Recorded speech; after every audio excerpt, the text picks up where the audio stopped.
Do I have your attention now? Let's go! What's up everybody? Welcome back to yet another video. Today is the day when I'm switching cameras. As you know, I have been a Canon shooter for the longest of time. I don't even know how many years now, but today is the day I'm gonna switch cameras because this just arrived.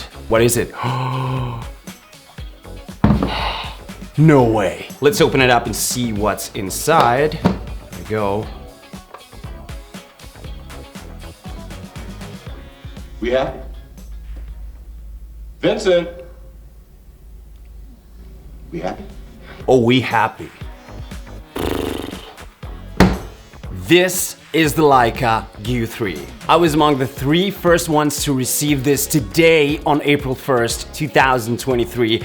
And I'm so excited about this. Let's go through everything that's, that you need to know about the Leica Q3. As you can see, the very first thing that is new to this camera is the back screen, or the lack thereof. There was a lot of rumors about the Leica Q3 having the swivel back screen or the flip out screen, but instead Leica decided to take it out altogether because photography these days it's become a sport. You know, everybody's just going around, running around, taking 30 frames per second photos all the way like that. Leica removed the back screen from this new Q3 just because of that reason. Because photographers these days, they don't take their time to take the photo. They just shoot everything they see and not giving a second thought to the photo, and then they just pick the best one of those 2,000 photos they took. With this one, you can't do that because when you take the photo, boop, what you get is a 2-second preview of the photo here in the viewfinder, and that's it.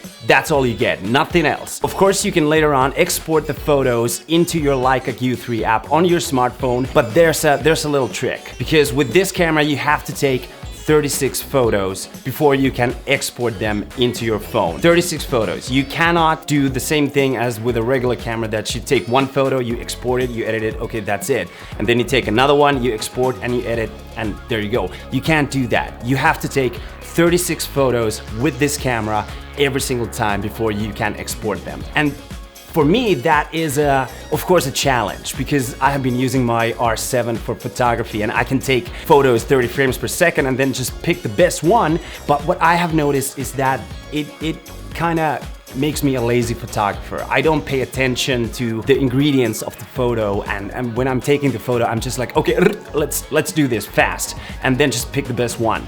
But this camera is actually gonna slow me down when I take photos, and I have to think through the photo, I have to think through the framing, I have to think what is the photo gonna look like. And I think this is a groundbreaking thing because it takes us back into thinking more of the photos before we actually shoot them. And you cannot go around that just by taking out the memory card and exporting them into a computer because this does not have a memory card. It doesn't. It has an internal memory which fits in the 36 photos, and then when you export them, it erases the internal memory. So be careful when you are exporting your photos because you will lose them from the memory of the camera forever.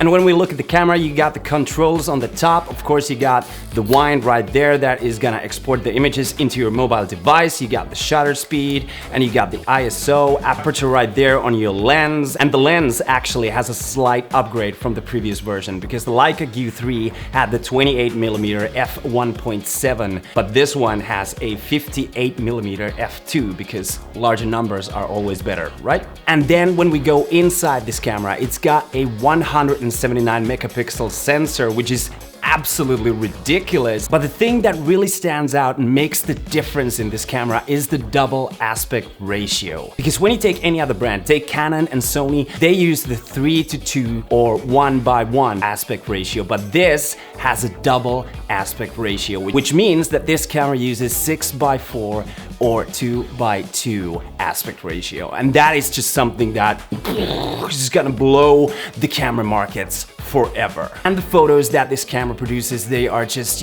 they're absolutely beautiful. Because just the JPEGs from this camera are just ridiculously beautiful, and the colors are like, mwah, chef's kiss on top, even better than Fujifilm.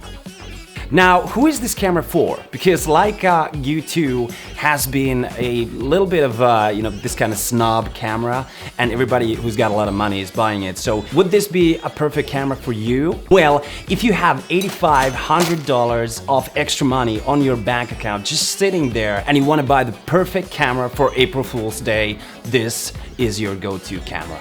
Okay, so that's it for me for this video. Now hit that like button down below, smash it if that's something that you're into, Leica Q3 style. Subscribe if you aren't already, and I will be seeing you in the next April Fool's Day. Peace.